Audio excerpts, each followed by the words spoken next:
for it to start. There we go.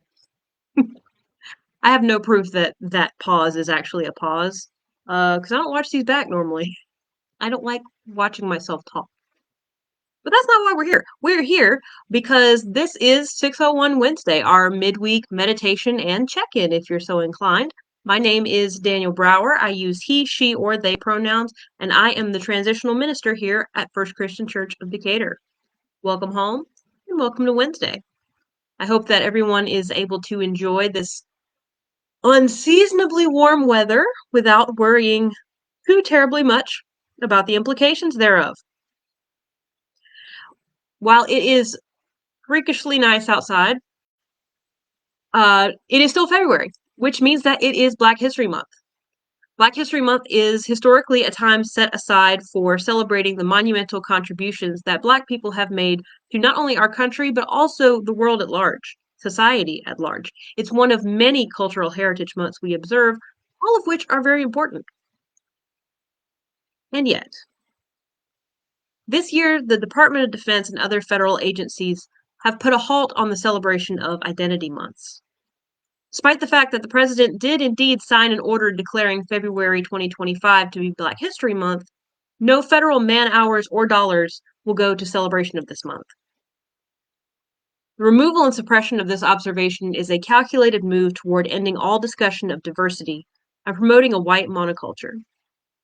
It's only the latest in a long line of such actions, but this one can feel especially pointed when placed up against the ways that Black people have been disenfranchised and disregarded throughout history.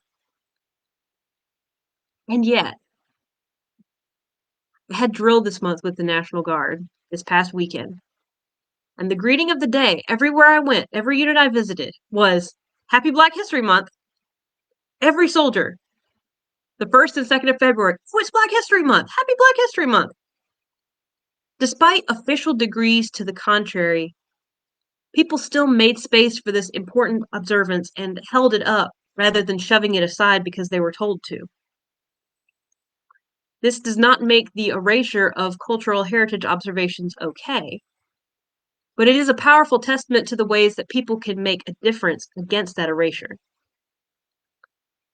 This is one example, and I hate to tell you, but it's going to keep happening over and over again.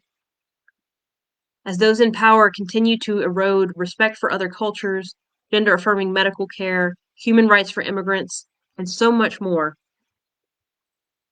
we will continue to see things be shoved aside and erased that should not be. And also, we will continue to see people dedicated to upholding these things, fighting for them, preserving them, and making a difference. What was that thing that Mr. Rogers always said? Look for the helpers, right? Look for the helpers and look for the fighters. Even in very small ways, even if it's nothing other than speaking a kind word to someone or remembering a story, we can choose to be different and we can choose to hold the line. It makes me think about The Prince of Egypt, the animated movie from the 90s.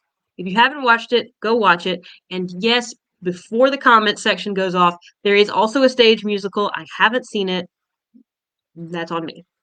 Anyway, but I'm thinking of the movie version, right? It tells the story of Moses and the deliverance of the children of Israel from Egypt. And there's one line in particular that stands out to me, especially now, and it comes right after the first miracle, right? When God turns the waters of the Nile to blood. After that happened, the Egyptian priests turn around and they do the same thing.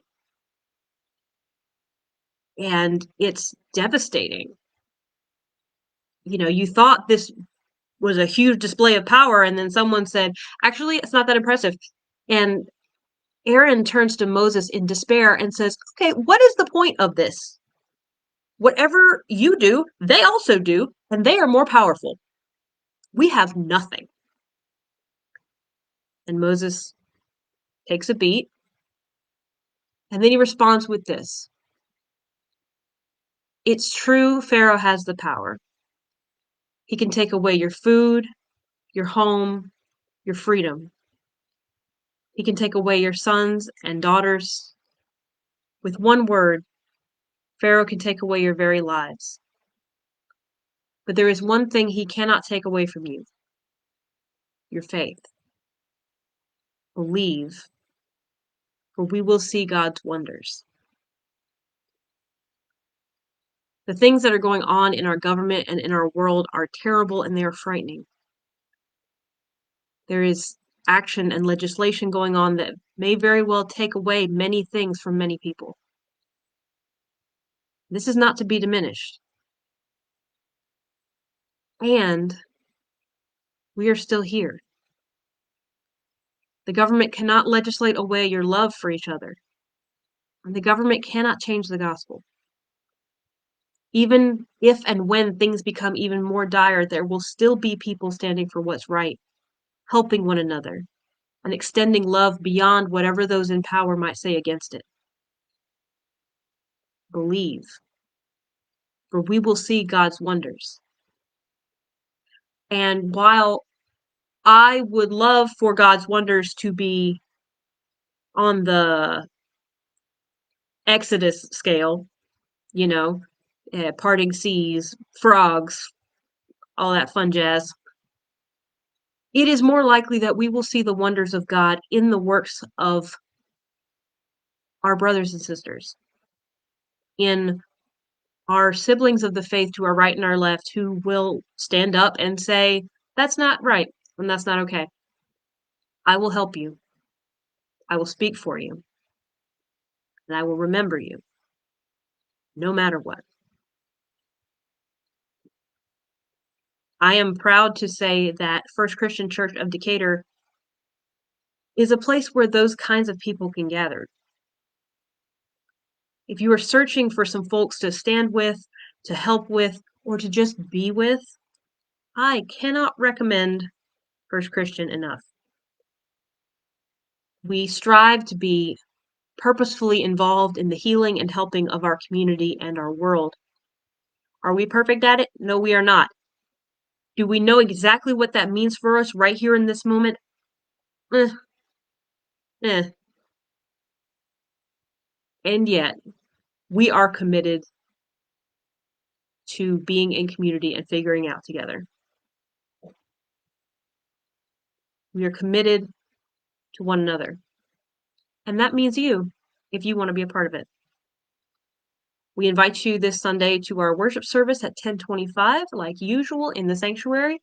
And before that, at 9:15, we also have a little bit of a special thing during the Sunday school hour. Not as cool as last week, maybe, but still interesting. We are doing greeter training for our new greeter program. New, it's been a couple months. For folks to learn a little bit about what our greeters do, how the program works, and how they can get involved. It's an important function of our mission to be welcoming, to ensure that everyone is seen and everyone is safe, and that's what our greeters do. So if you're interested in learning about that, come on down at 9:15. But whether you show up at 9:15, 10:25, or you don't show up at all, you are still welcome and you are still loved. And you know what else? God made you special. God loves you very much. And so do I. Good night, everyone. Have a nice day. Where's the button? Oh dear.